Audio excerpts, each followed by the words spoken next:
So the first question is, what are your thoughts? This is for everyone. What are your thoughts on how the urban music scene has developed over the last 20 years? I'm going to show my age because I was back there raving in the 90s. So I think for me, the scene it's evolved very well into a really exciting space, right? So obviously with digitalization and people being able to produce their own stuff at home and have that home studio, that has created like an emancipation for people. Like, people can make music and they can they can distribute the music. So we're not hanging on for the labels anymore. The genres go from strength to strength. Popular culture is black culture. Do you know what I mean? Like, all our genres become commercialized, become mainstream, go international. So I think, things have been really good. And now we've got things like the Twins at Def Jam.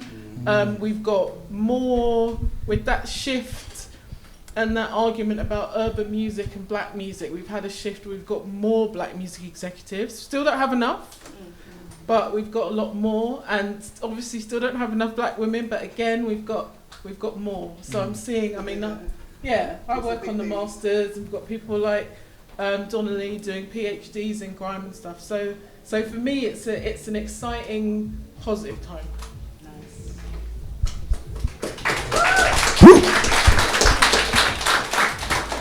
I don't think I have that much to add to that. I totally agree. I think that in the last 20 years, I think the fact that the kind of democratization of music, in the sense that, like you said, that people don't have to go through record labels, is such a kind of liberating way in which that we can access new artists who don't have to be filtered out through the record labels. But I think that the ingenuity of that, the kind of getting on there, going through Spotify, they're going through social media, YouTube, I feel it's just like a continued spirit of black British music. Because when I think about like reggae, that was the same thing. They would like create these pop-up record labels and distribute their own music. And so, maybe that was, in the sense, still kind of catering to a kind of popular demographic, but the fact that there's still that desire and that creativity to always push through against the odds, I think is just what I see in British music right now, and it amazes me.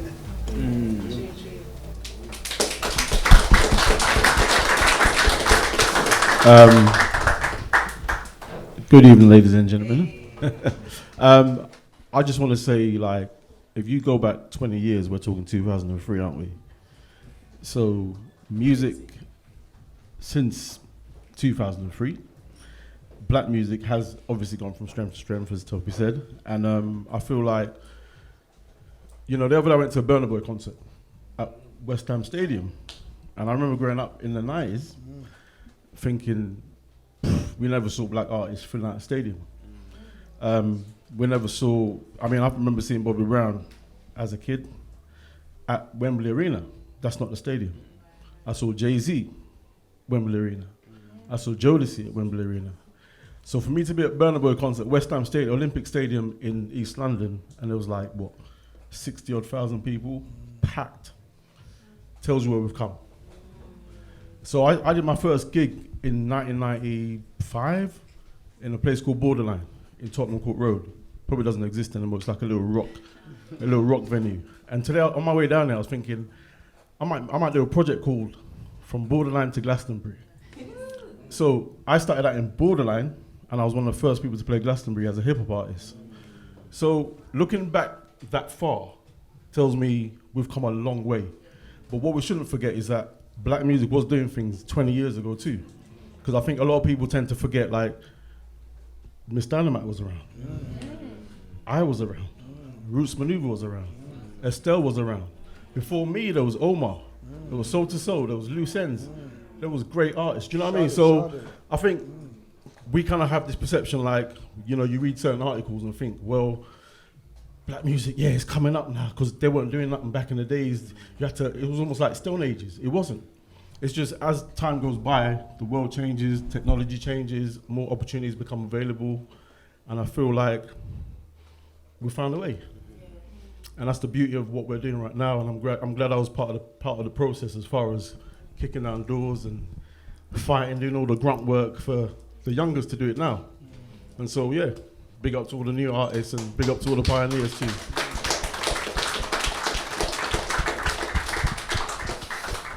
Yeah, I echo that as well, Twang. Definitely. I'm going to show my age as well. I remember one of the first times like I really got touched by music. I was at my dad's house in Brixton, and Tim Westwood used to. Yeah. I was waiting for the boo. You don't have a boo. What the hell? Nah, you don't feel no way to boo. You know, you got a boo.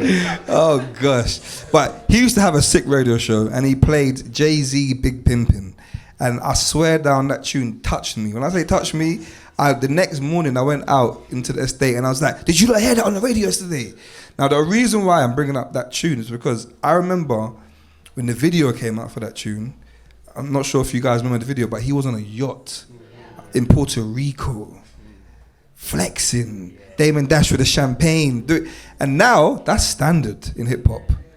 I'm not sure if you've seen Dave and Central C's last video. That is standard. Them men are flying in Porsches and Ferraris in their video.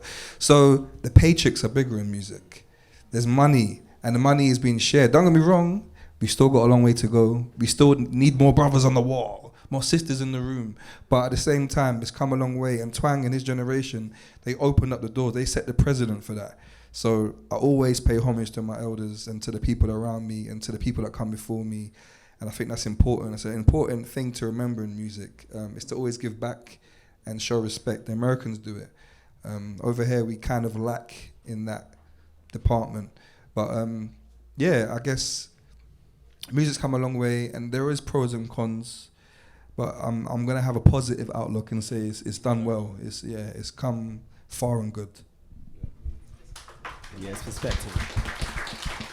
So, okay, let me just check the temperature. Is this a home ground? You know, like in football, you have home and away. Is this home? Yeah. Okay, it's a safe space. So, if you were to say there were cons, what are the cons currently in the music industry? I'll start. I think in relation to this country, I'll specifically talk about Britain. I think Britain pushes a lot of mediocrity, and I'm not sure who has a playlist full of British music, but it's very difficult. Don't get me wrong, there's gems out there, there's Blackmale beats out there, I'm out there. But there's other crazy talent in this country. Like, we've all got our little friends and family members and people that we know that create music, but industry standard level, it's a lot of mediocrity, and I'm sick and tired of that. There's not much. Talk the thing, Shem. There's not much diversity. The same players, the same usual suspects get the opportunities, and I think that has a domino effect. You know, the labels go for hype instead of substance, go for following. Yeah, you know, it's the same old trick, and I think that's a con. That's something that I experience, and I'm fed up with. Yeah, there's many other cons, but that's the con that I'd like to put out there. I think the con for me would probably be the over-exploitation. The way they discard music as well, like to the point where you feel like you don't appreciate what's really being created. So where you're getting a particular sound and everyone thinks, yeah, that sound's working. And it's always been that way in music business anyway. But it means that you then miss your Blackmale beats.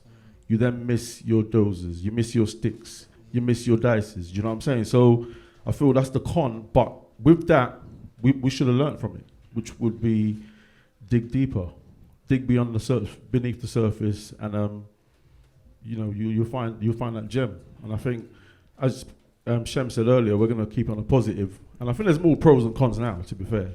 I think if the only con that really kind of sticks out at me is probably, and I hate to say it, but it's the reinforcing certain stereotypes about black people, which is kind of negative, but that seems to be the one they seem to want to be pushing. And it's always been that case too, but that is still a con, and we're still fighting it. I'd probably say that the con would be that the industry, it's about translation. And so when you go through record labels, it's what they want to translate, it's what they want to take from your music and distribute out to the mainstream. And that doesn't necessarily mean the same message that you want to present.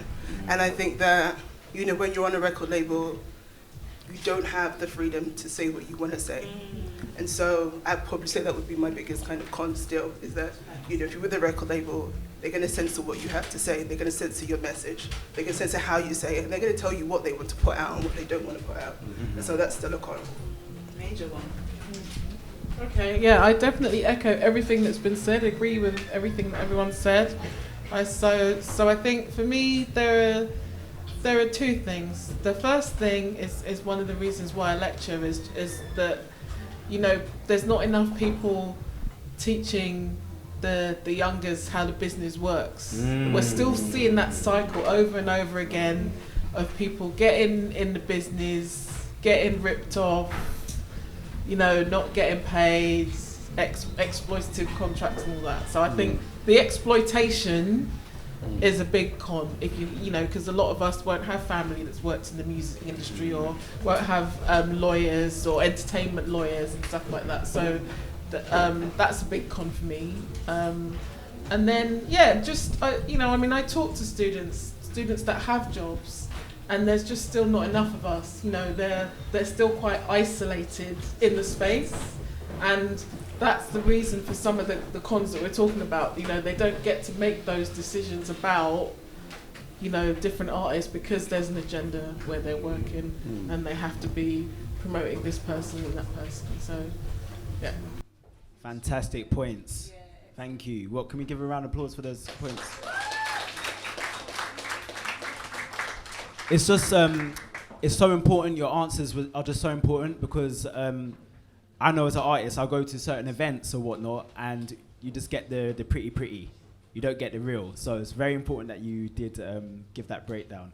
I want to ask, okay, so bearing the pros and the cons in mind, where do each of you see the scene being in 10 years' time?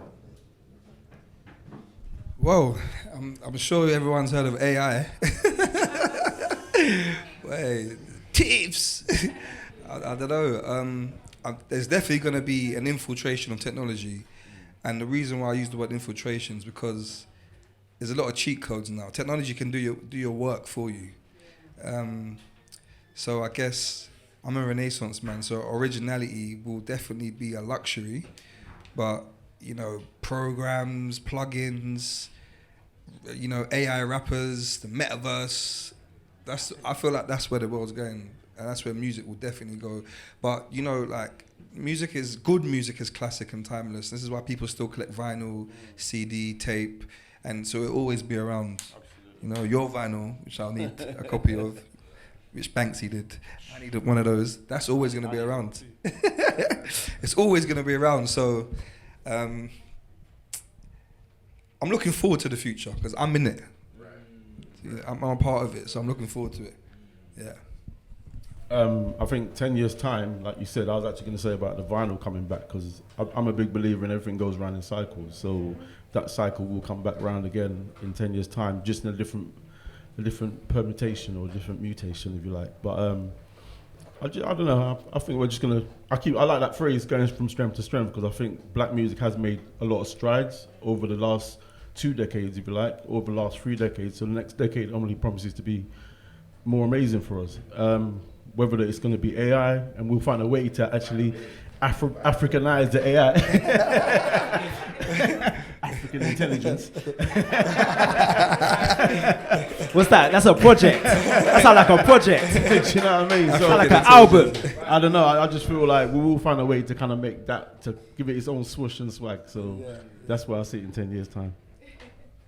The AI point is actually kind of interesting because I know that Little Sims just dropped a video that's supposed to have like AI. Oh, I ain't seen that. Video. So it's interesting where that's going. Okay. But I don't know. I think that the future is already in the present. It's somewhere. It's just a thread that's going to take off. So I don't know. It's somewhere in this room. It's somewhere outside. We've already seen it. We've probably already passed it and heard it. It's gonna just take over our future. So. That's me. Yeah, the future. I suppose In terms of like AI, I think I like the possibilities of it. I think what we'll do as an ingenious culture is we'll find really clever ways to use it. Might not necessarily be using it to make music. Like I've been reading about people that use it to route tours through where they think they're most popular, like, you know, and so I think there'll be clever formulations of that coming out. But real music, it's never going to be able to. I can spot an AISA, right? So say that. Yeah. Allegedly, soon I won't be able to. So that's exciting. Metaverse, maybe. I think, given all we've been through the last few years, I think everyone really wants to just be outside and mingling. You know, so the metaverse is having a little struggle moment, isn't it? And VR, even though it is exciting stuff, it's that idea of having the goggles on and like, you know, mugging around. So they haven't quite taken off. But the really exciting thing will come from whatever the new genre will be. There's one every 10 to 15 years we get a new genre, the new kids come up, they're like, nah, that's not our thing, we need our own thing. So I'm waiting for what's, you know, whatever the new drill is, it's bubbling out there. It just doesn't have a name, and you know, the real youngers have got it, like, you know, the 14-year-olds and 13-year-olds, they're cooking up stuff. So I'm excited for that.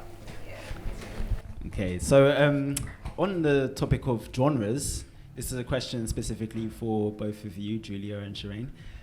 Jungle, garage, grime, and UK drill all have something in common.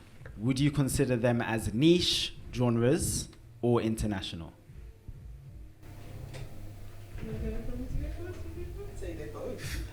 Yeah, I suppose they start as niche, don't they? They've all started as niche genres, new upcoming genres. But you know, when I was at Beyonce the other day, she had Night Archives busting out jungle on the Thursday for an hour. Oh wow! So you know, and that for me was like, wow, you know, we've got like, jungle's my specialism, so we've got that new generation that have picked it up and kind of started running off of it, which is very exciting.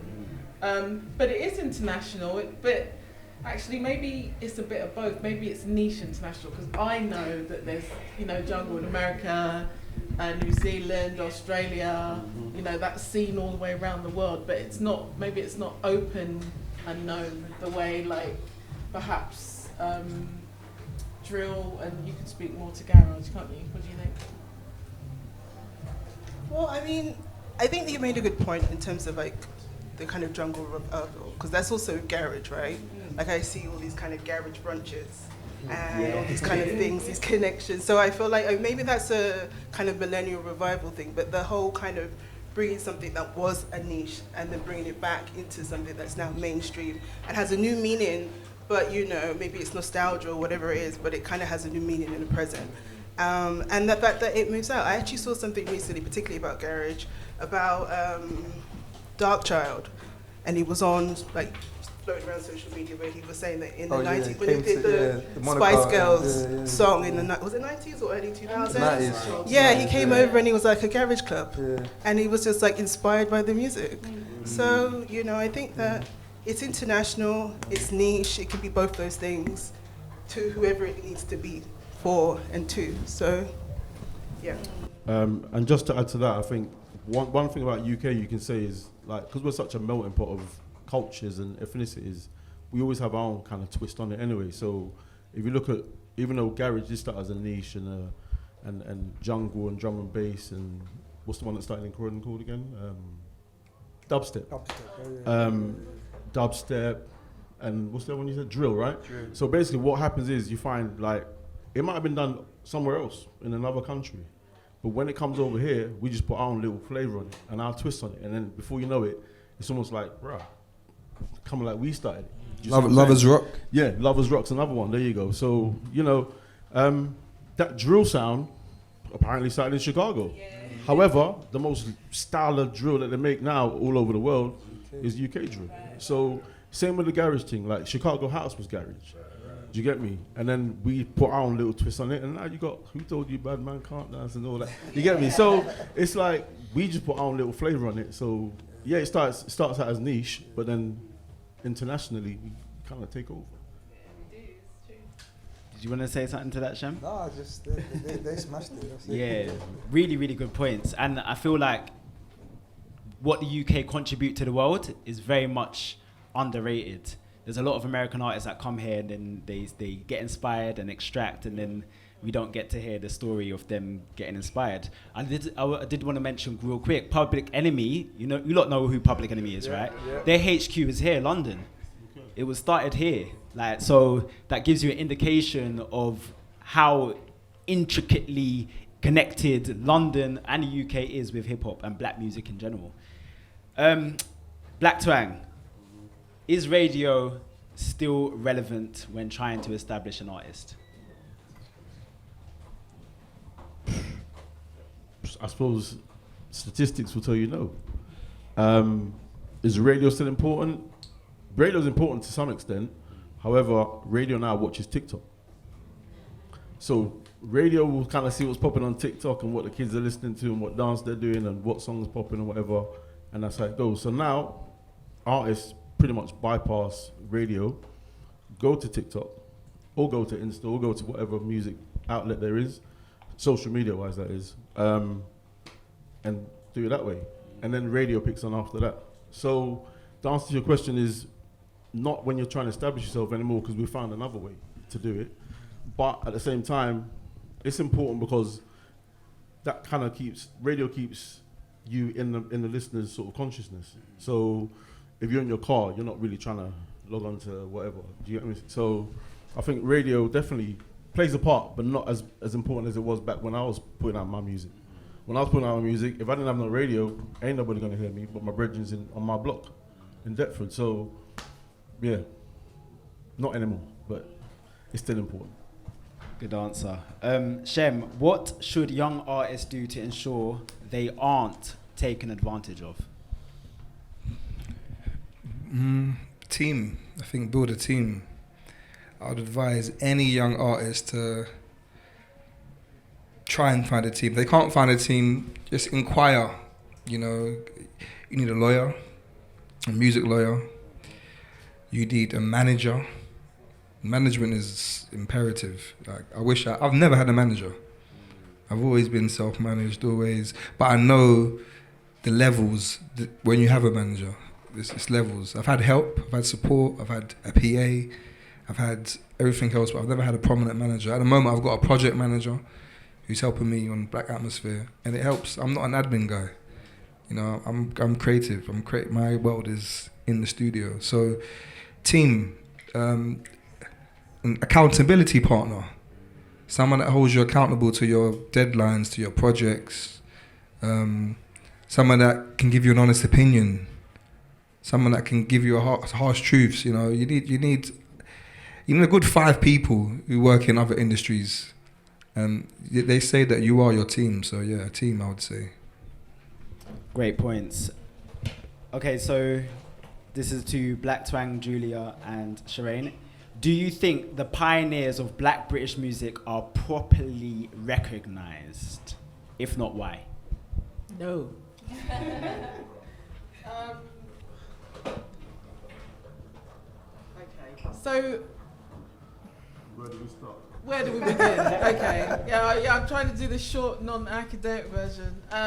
Basically, it's about who documents, who archives, who publishes, who chooses to write about who, right? And I guess because of our humble beginnings, right, we didn't start off it's great, we've got Gala now, we've got videographers, journalists, we've got everything, but back then we didn't. And so, your Misha Parises and your Janet Kays and stuff like that, they weren't really no one was right. People are starting to write about them now, retrospectively, but there wasn't anyone really writing about them, and books and articles and front covers. We don't get the front covers, other people get the front covers, all that kind of stuff. So it's definitely a big thing for me in terms of representation, because we know how important it is, and that's why it's quite exciting that we have independent media brands now that are doing things, right? But we didn't have that back then. So I think there was a lot of stories that didn't get told.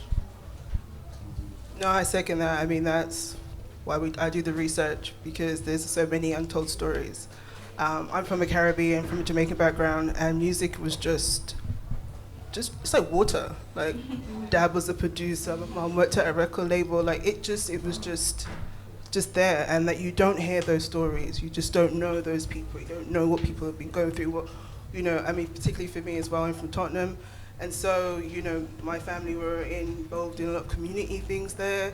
And there's just no, if I didn't kind of like ask questions or maybe have a look in the album, you may never know or uncover some of the rich history that we have. And so no, we don't honor it. But that said, I did also think that, and particularly like listening to Shem and listening to the sampling, I do think that's an important part of our history, about carrying on heritage. So there is that duality. No, we don't know the history that much and it's not recognized, but I think within the musical practice, there is that kind of homage, that is a place for that homage to be paid. Yeah, and I agree with that too, actually. What I was going to say was that one of the reasons I think the actual pioneers or the trailblazers, whatever you want to call them, don't get the recognition, mainly is because black history, or history when it involves black people, African Caribbean people, gets discarded easily. Like, our history is not documented to its full authenticity. Do you know what I mean?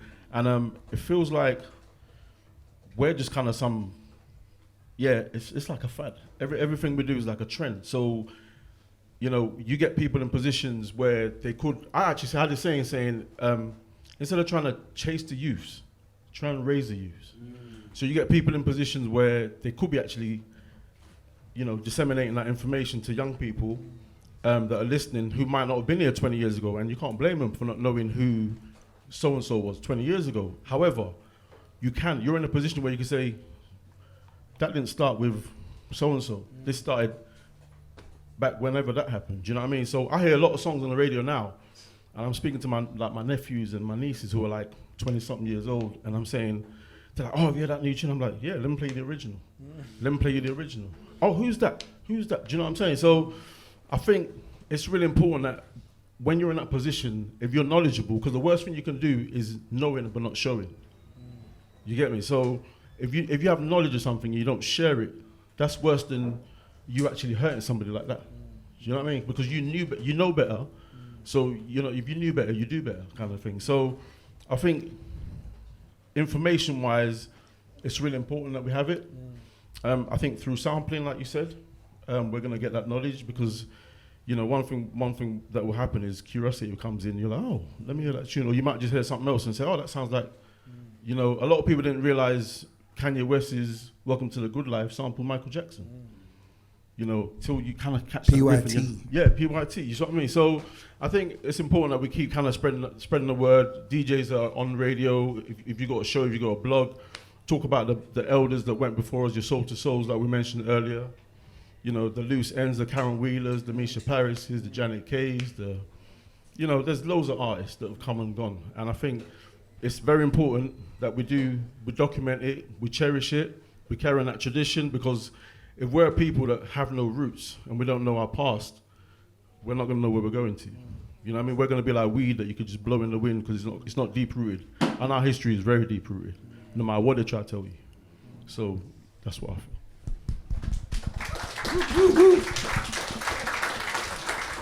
We're going to open up questions. If anybody in the audience wants to ask any questions, now is your time. I do have one question. Yeah, so you're going to have to project. Any questions? Any questions? Everyone's shy. You got a question? Yeah, it's kind of like a statement still in regards to how well we're doing in the last 20 years. I mean, if you consider Motown and stuff like that, it could be argued that sometimes you was doing better. Depends on how you're looking at stuff. We're doing better now or doing better then? Back. Okay. Sometimes, like, well, it depends. Relatively speaking. Yeah, it hits or the amount of artists that was there. Think of level of music, maybe. Yeah, even that. Yeah. Level of musicianship. Yeah. There's different ways of looking at it. Yeah. I think the paychecks are bigger. That's what I said. I mean, you know, it's a tricky one because a lot of genres are from other genres. So hip hop is a mix of jazz, soul, reggae, rock, breakbeat, disco. It's all these different, the scratching. So it's like, because these are sub-genres, the root, jazz is always going to be a classical genre. Jazz musicianship is a high level of musicianship. So music-wise, you can't really talk, like, as I said, the Herbie Hancock example, like, he's a pioneer. He's an Afrofuturist. He was in Miles Davis' band. You know what I'm saying? Miles Davis alone, like Quincy Jones, the level is very, very high. It's very hard to top that level of music. So, do you know, I suppose the argument could be, depending on your age as well, like not even age really, but depending on what your perspective is on music, the argument could be maybe the quality of music back then was a lot better than where we are now, which makes us think we were in a better place back then, because a lot of classics. However, financial freedom and financially, we're not nowhere near where. Do you know what I mean? It's like you look. Let's use football as an analogy, right? If you think, I don't know, Pele back when he was playing, and a lot of us didn't see him, but Pele when he was playing was probably better than all of these players that are getting 1 billion. Do you understand? So the quality of football back then was probably better. However, the money. Yeah. So it's a bit of a dichotomy where it's like, which one you got to find that balance, haven't you? So, yeah. Yeah, I was just gonna say, when I think about it, and when we think about it, we don't have like a big black-owned label, do we? I mean, outside of like your Jet Stars and stuff like that, they're not really black British labels, but there isn't like a black British major, you know, and maybe not yet. Not yet. Yeah. Was BBE? BBE was British, wasn't it? BBE. Yeah, but it's not major, is it? No, it's independent. Well, not even like a super indie, but one that gets big. Because the thing is, they've all got major distribution that isn't black, no matter what it is. Yeah. So your Jet Stars probably were the ones actually that were distributing their own records properly, without the interference of your EMIs or your PS or Sony or whoever. Because eventually, what they're going to do is, if your thing's bussing, then they're just going to, I'll take that big bank, take little bank type thing. Because the majors all have the independent distribution arms as well now, don't they? So when anyone's doing well, they just snap them up. Yeah, and the way they try to disguise it now as well is they make it feel like, they make you think like, oh yeah, he's independent, but behind the scenes, you know what I want, you know, like there's big. Anyway. Big players. Yeah. Any questions? Anyone? Oh, no, it's okay. Anyone else have a question? I don't have a question, but I wouldn't say I'll say first of all, R.I.P. Ty, legend. Yep. Rest in power, for real. Yeah, legend, one of the pioneers of this thing also.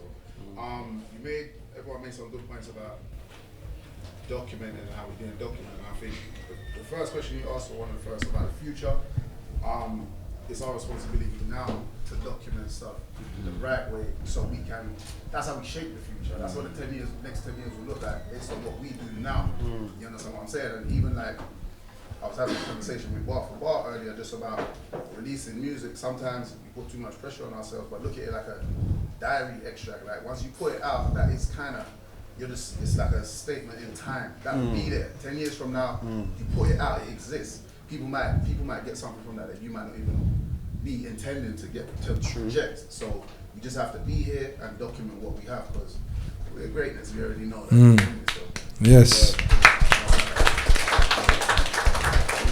There was another question. Sis, yes. Okay, so I do a lot of work around reduction of serious youth violence, and especially in Brixton, and drill comes up a lot. And do you feel that drill is a big part of the problem? Is that directed at me? Yes and no. I think it's a tricky one. I mean, yes, because art reflects culture, and culture reflects life.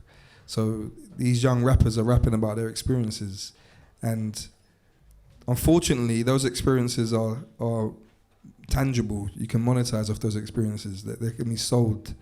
So the violence in drill is promoted by us as a people, platforms, social media platforms, YouTube especially. The record industry promotes that.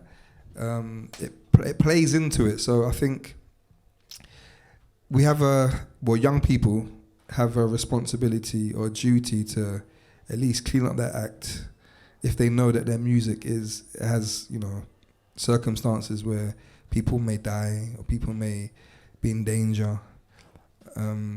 But at the same time, we need to celebrate who we are, and it's a reality. I'm not one of those guys that likes to hide away, because I grew up in your neighborhood, so I understand what it's like out there. And if you're only exposed to that world, you can only sing or rap about that world you're exposed to. So it's not like, it's a conundrum really. So yes and no, it does have an influence, but the influence has made a lot of our young brothers and sisters multimillionaires. Look where, I can't name anybody, but look where the likes of Stormzy, Dave, and whoever, they're able to look after families now, and etc. So mine is a two-part thing there. Now that you said that, do you think, okay, so one, you spoke about it sort of like being exploited by the industry, but do you think some young people then, this is not their experience, but because they're looking at the likes of Dave and Stormzy and seeing all that, it now becomes something that they want to. It's infectious.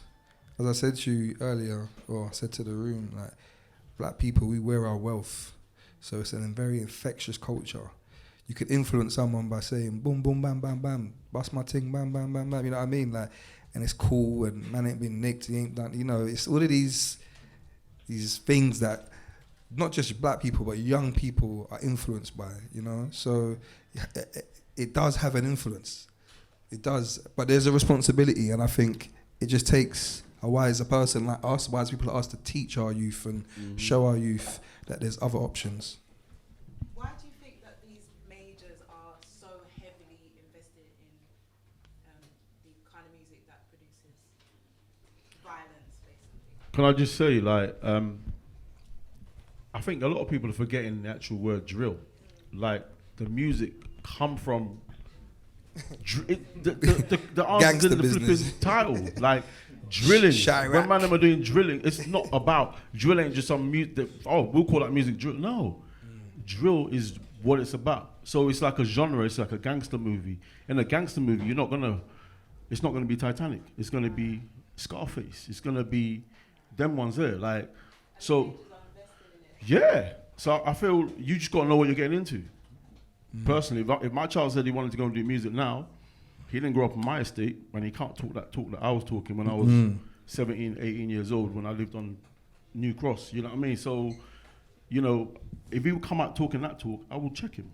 So I think it's important that you know what you're getting into. If you want to do drill, understand what it's about. Like, one thing people kind of, like we talked about, where people just jump on the music like, oh yeah, it's cool, it sounds cool. Like you said, you could say anything, make it sound cool, and then everyone and their flipping mums, aunties, cats doing it. Do you see what I mean? So, yeah, I think we can't censor drill, and we can't blame the violence on drill, because drill is about violence. That's what you got to understand first and foremost. Drill is about violence. Whatever they decide to kind of, evolve into, then we'll see. But in the meantime, right now, they talk about what drilling they did last night, and they talk about it on the record. And then that other person will come back and say, yeah, well, we did this to your gang, and check the scoreboard, and rare. It is what it is. It's gangster music. Well, welcome, Jewel Soul. Yeah. There you go. Shift the vibration. Evolution. Definitely. So, just to Can wrap. I just say one thing about that? Yeah. Just kind of emphasizing that point, that drill is that line between life imitating art and art imitating life, right? To realize that this violence is real, and that these young people are experiencing this. This is not just full glamour. This is their expression. It's almost like distress calls. Exactly. Right. And I think that it's important that we don't censor that, because we need to hear these hard truths. And the reality is that a lot of young people are actually growing up experiencing this similar violence or are in proximity to this violence, right? It's not necessarily that it's being glamorized and they want to participate. Sometimes it's inevitable, right? And so, I'm sure, if we have our young boys and siblings, the worries that we have putting them out in the world, right? We might bring them up in the best conditions, but they go to a school in a particular area where they're in a proximity to something. Yep. And so I think that the kind of like dismissing of drill or dismissing of the violence in any kind of Black British music history, because it's always been there, is kind of a kind of displaced kind of like concern. Like the concern is somewhere else. It's not necessarily in the music. And I think that as well, in terms of the glamorizing of drill, even if we don't say this, even if we don't express violence in our music, it's going to be labeled violent. We're going to be connected to violence and criminality. So what's the point? Say it if you need to say it, don't say it if you don't want to say it. But just express yourself, and we can't restrict that expression. And I'd say this as well, if you weren't profitable, I don't think the labels would do it. There you go. There's that. You could look at it through a conspiracy kind of way as well, but just bottom line business, if you weren't profitable, I don't think the labels will care that much. They'd have switched it long time. Well, there's profits in prisons as well. So on a positive, let's end the section on a positive. And so last question, and please keep it short. What do you feel the legacy of Black British music is and will be?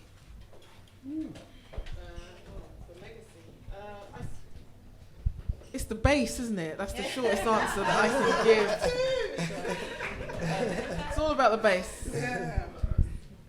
I think mine's going to be creativity, really. Just being creative and inventive. Yeah, inventive or creativity would be my one. It's a tricky one. I